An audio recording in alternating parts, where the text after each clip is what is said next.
Good morning, everyone. This meeting is called to order. Mr. Trobman. Has anyone signed up for public comment? Good morning, Commissioners. Les Truman, General Counsel. We have one person who has registered for public comment, Robin Harrison. Ms. Harrison, if you're there, go ahead, unmute yourself. Begin.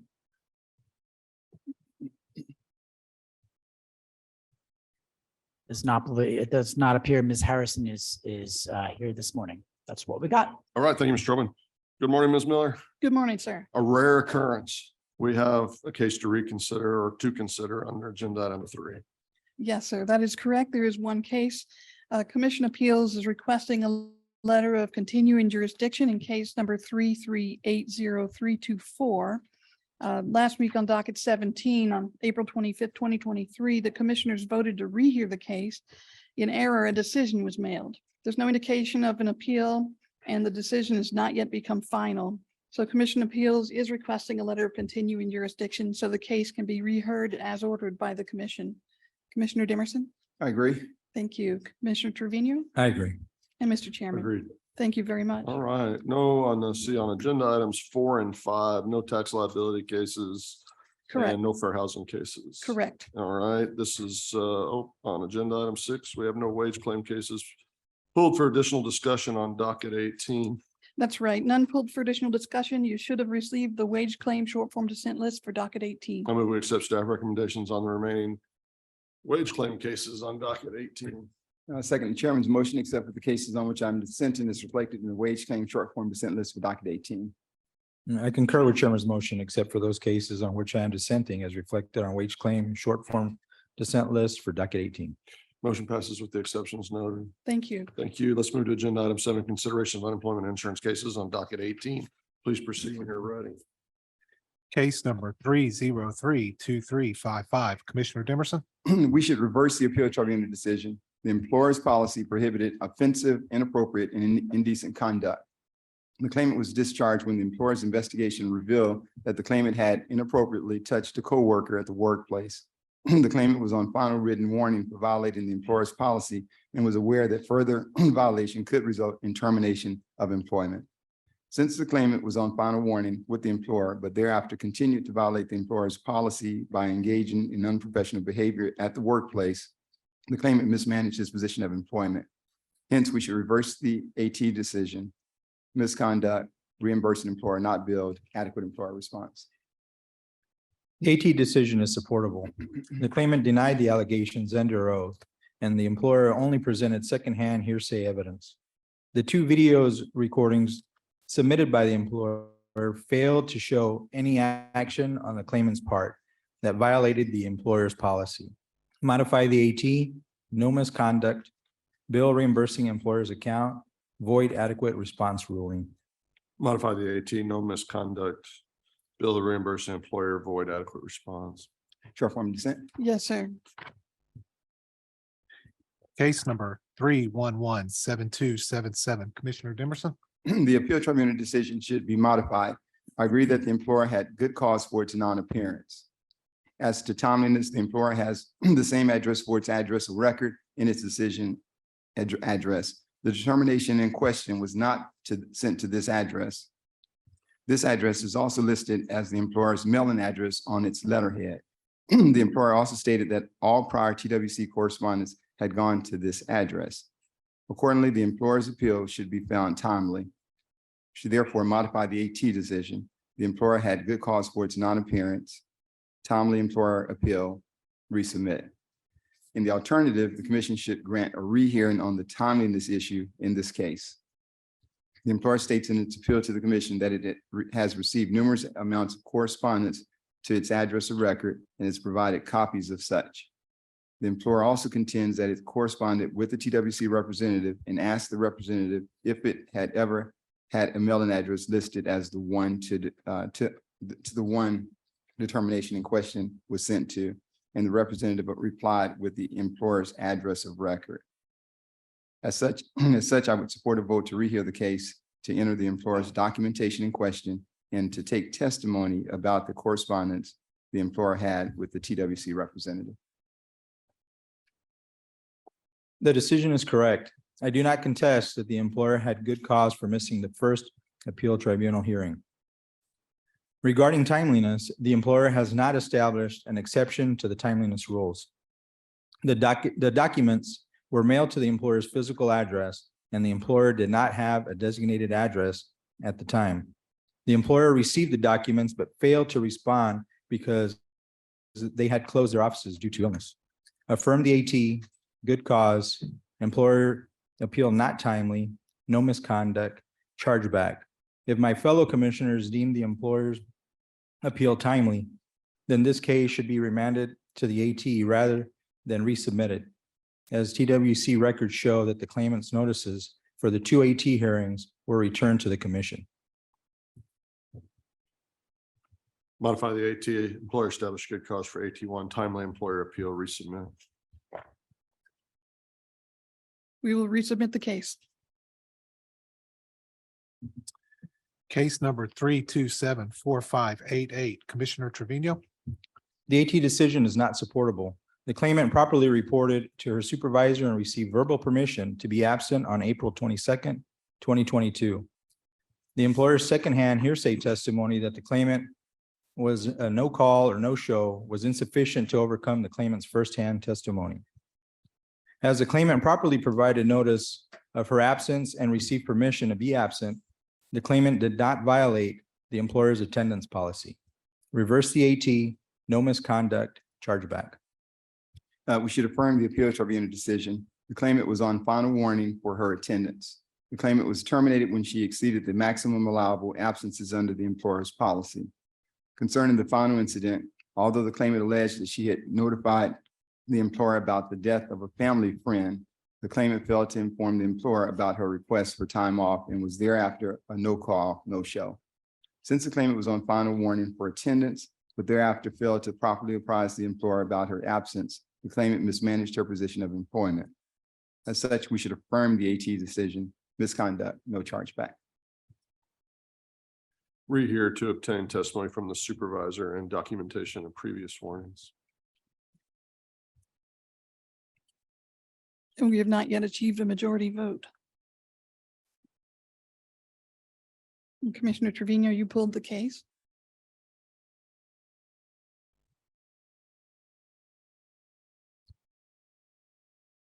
I'll agree with the chairman. We will rehear the case. Case number 3300567, Commissioner Dimerson. We should reverse the appeal tribunal decision. The claimant was dissatisfied with her working conditions, specifically the relationship with a coworker the claimant believed was her subordinate. Based on a text message from the coworker to the claimant, this dissatisfaction was mutual. The claimant reported her concerns to the employer, who promptly investigated. The employer's plan to resolve the issue involved restructuring the coworker's job duties to minimize interaction between the claimant and the coworker. While the claimant may have preferred a different solution to the problem, the employer acted quickly and reasonably to address the claimant's concern. Nonetheless, the claimant quit immediately without working under the new arrangement. By refusing to work under the new terms and failing to show that her working conditions were intolerable, the claimant quit without good cause connected with the work. We should therefore reverse the AT decision, voluntary leaving, no chargeback, adequate employer response. The decision is correct. The evidence established the claimant was being harassed at work. The individual who was hired to serve as her assistant cursed at her and threatened her via text message. In accordance with the employer's policy, the claimant reported the issue to management and provided evidence of the harassment. The employer responded by promoting the individual and failed to take action to address the harassment. The employer then closed the harassment case. The claimant has demonstrated good cause to quit. Affirm the AT, no voluntary leaving, chargeback. Reverse the AT, voluntary leaving, no chargeback, adequate employer response. Short form dissent, ma'am. Yes, sir. Case number 3329270, Commissioner Trevino. The decision is correct. The claimant is the only party to provide firsthand testimony. The client company discharged the claimant after alleging he assisted another individual in theft and took an excessive lunch break by instructing him to turn in the key fob and leave the premises. The claimant denied the allegations and for several days after his discharge contacted the client company to clarify his job status. The claimant has provided a corroborating witness. The employer has only provided secondhand testimony regarding the nature of the separation and has failed to provide evidence of misconduct. The PEO employer ratified the client's company decision to discharge the claimant. Affirm the AT, no misconduct, chargeback. We should reverse the appeal tribunal decision. The claimant quit when he turned in his key fob and did not return to the employer's client company work site. Although the representative for the client company made reasonable attempts to question the claimant about his unauthorized break and possible violation of reasonable policies, the record shows that the claimant became upset, turned in his key fob, and walked away from the job. Since the claimant abandoned his job when continued work was available, the claimant quit without work-connected good cause. As such, we should reverse the AT decision. Voluntary leaving, no chargeback, adequate employer response. Affirm the 18, no misconduct, chargeback. Short form dissent. Yes, sir. Case number 3365395, Commissioner Trevino. The decision is not supportable. The employer discharged the claimant after she was involved in a verbal altercation with the coworker. However, the coworker who engaged in the argument with the claimant was not discharged. The employer did not provide any justification for why it was only discharged the claimant and not the coworker for this incident. Therefore, since there was no explanation for why the claimant and the coworker were treated differently for their involvement in the same altercation, the employer did not establish that the claimant's discharge was for misconduct connected with the work. Modify the AT, no misconduct, impose chargeback. We should modify the appeal tribunal decision. The parties agree that the claimant engaged in a verbal altercation with a coworker. Claimant yelled, used profanity, and repeatedly refused to follow instructions from a supervisor to calm down and behave professionally. By engaging in such inappropriate behavior, the claimant mismanaged her position of employment. We should modify the AT decision, misconduct, impose a no chargeback ruling. Reverse the 18, no misconduct, chargeback. Short form dissent. Yes, sir. Case number 3375781, Commissioner Trevino. The AT decision is correct.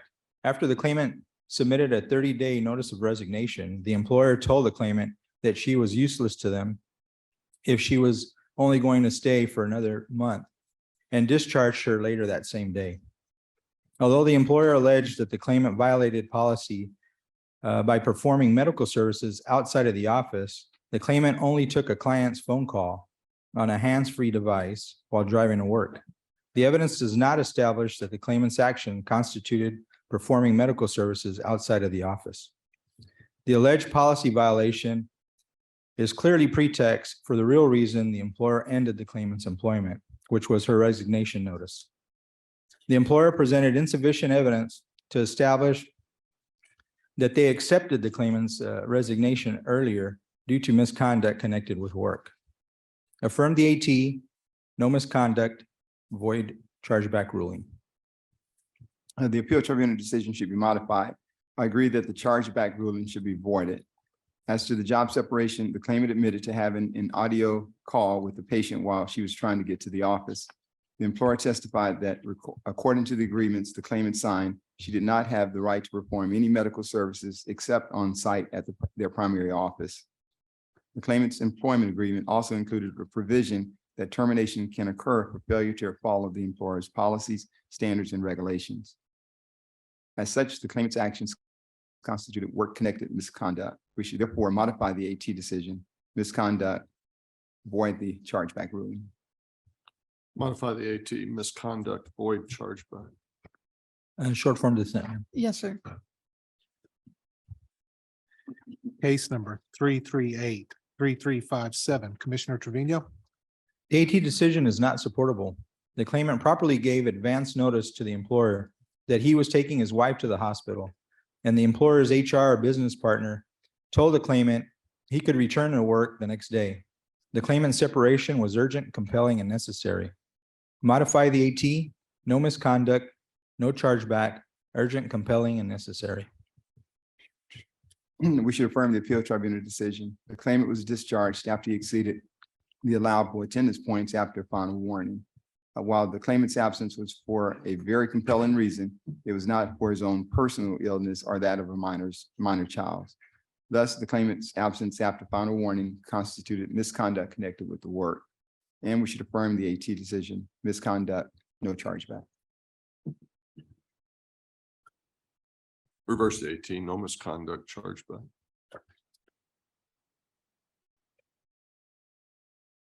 We have not yet achieved a majority vote. Commissioner Trevino voted to pay and protect. Commissioner Demerson, you voted to disqualify and protect the employer. There's more than one rationale for the protection of the employer. So one of the rationales has to be chosen. Yours was based on the disqualification, and yours, Commissioner Trevino, was based on urgent and compelling. There needs to be one rationale for protection of the employer. Sure, I'm going to stick with misconduct, no chargeback. That's where I want to land. Yes, sir. And I'll agree with the chairman. No misconduct chargeback. That's correct. Yes, sir. Short form dissent. Yes, sir. Thank you. Case number 3398721. Commissioner Demerson. The appeal tribunal decision should be reversed.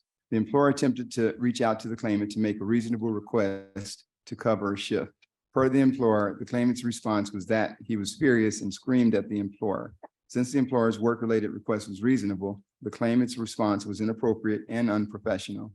A reasonable employee would know or should know that screaming at a supervisor in response to a reasonable request could lead to termination of employment. In addition, the employer stated that the claimant was a supervisor, so the claimant's behavior should be held to a higher standard. Accordingly, the claimant's behavior constituted work-connected misconduct. We should therefore reverse the AT decision, misconduct, no chargeback, adequate employer response. The decision is correct. The claimant's manager blamed the claimant for something that the claimant was not responsible for. The claimant told the manager that he did not want to work under her supervision anymore. In response to this, the supervisor told the claimant to turn in his badge and radio. The claimant never told the employer he was quitting or intended to quit, and the employer did not establish that the claimant committed any misconduct connected with the work. Therefore, we should affirm the AT, no misconduct, chargeback. Affirm the 18, no misconduct chargeback. Short form dissent. Yes, sir. Case number 3410616. Commissioner Trevino. The AT decision is not supportable. The claimant testified that he properly provided notice to both his supervisor and received permission from them to be absent for half of his shift. The employer failed to provide any testimony to rebut the claimant's testimony. As this was not an incident of unexcused absence or unexcused tardiness, the employer improperly gave him an attendance point for tardiness under the attendance policy, and the final incident did not constitute misconduct connected with the work. Reverse the AT, no misconduct, chargeback. We should affirm the appeal tribunal decision. The claimant was discharged for exceeding the allowable attendance points after warning. The documentary evidence established that the employer had a no-fault policy. In addition, the claimant had been given the opportunity to remove attendance points using the overtime incentives program. The claimant knew that he needed perfect attendance under the plan. By being several hours late on the date of the final incident, the claimant mismanaged his position of employment. We should therefore affirm the AT decision, misconduct, no chargeback. Affirm the 18, misconduct, no chargeback. Short form dissent. Yes, sir. And that was the last UI case pulled for additional discussion on docket 18. You should have received the UI short form dissent list for docket 18.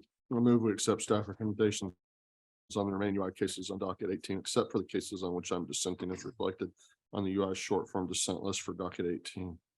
Second, the chairman's motion, except for the cases on which I'm dissenting, is reflected in the UI short form dissent list for docket 18. I concur with Chairman's motion, except for those cases on which I am dissenting as reflected on the UI short form dissent list for docket 18. Motion passes with the exceptions noted. Thank you. Thank you. All right, that's the end of agenda items 3 through 7. Let's take a short recess.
This is agenda item 8, statewide initiatives, additional distribution of WIOA funds to workforce development boards for teacher externships.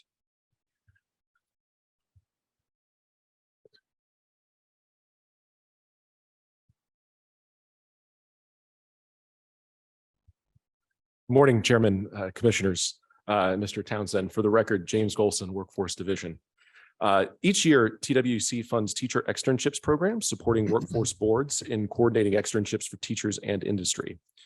Externships provide middle school and high school teachers an opportunity to engage in industry-related activities and learn skills they can in turn expose students to in the form of classroom content. Workforce has heard from several boards, including current externships participants and boards without an existing externships program, that they have a need for externships dollars. We have identified a way to distribute WIOA statewide funds to those boards. Staff seeks direction on distributing $1 million in WIOA statewide funds to support new and expanded externships program for local workforce development boards for summer 2023. And I would be happy to answer any questions you all might have. Comments or questions? Mr. Chairman, and Commissioner, continuing to receive positive input about the teacher externship programs, and excited that we're doing this work. I think it's bringing together employers, workforce and economic development, and just continue to be excited about what we're doing in that space. Yeah, no comments. Thank you. Agreed. Lots of positive, I think, information about teacher externships. Also hearing from some employers too, that they've used them, like them, would like to come back and use them again. I think this can work on both sides of the equation. So, hey, when was the last time you presented in front of the commission? This is my first time presenting, sir. What's his name? What's his name? Yeah. James That's James. Olson, I believe is what he said. It was. Last time I saw James in person, it was without the. Yeah. So, So on line 7 of the paper. Okay. Are there any other questions or comments? it's Is just- there a motion? Okay, there we go, motion. I move that we approve the distribution of $1 million in Workforce Innovation and Opportunity Act funds to boards as described in the discussion paper and recommended today by staff. I second the motion. It has been moved and seconded, but it felt like you had additional comments. I may have cut you off. I thought Commissioner Trevino had comments, but. I see. Well, we'll just have to get James next time. It's been moved and seconded. The motion carries. Thank you. Chairman, Commissioners, thank you. An executive director's report. No report today. Is there any other item of business come before the commission? Was Randy's mic on? Okay, all right. He pushed it away really Yeah. fast after he said so. I didn't catch up. None Commissioner here. Trevino. I have something real quick. Randy, my team and I participated in the Foster Youth Conference. We also have been hearing a lot of all the good work that's been being done for the foster youth with the agency resources. I would like staff to bring back some recommendations on how we can further strengthen our role in the transition process for foster youth who are about to transition out. I would also like for them to look at the workforce boards, our partnerships with the transition centers, and any other options that we as a commission might consider to inform youth about career paths and strengthen that work. Thank you. Yes, Commissioner Trevino, we'll pull that information together and share with the commission. Thank you. All right, anything else? A motion to adjourn I move, we adjourn. I second to adjourn. and we're adjourned. All right.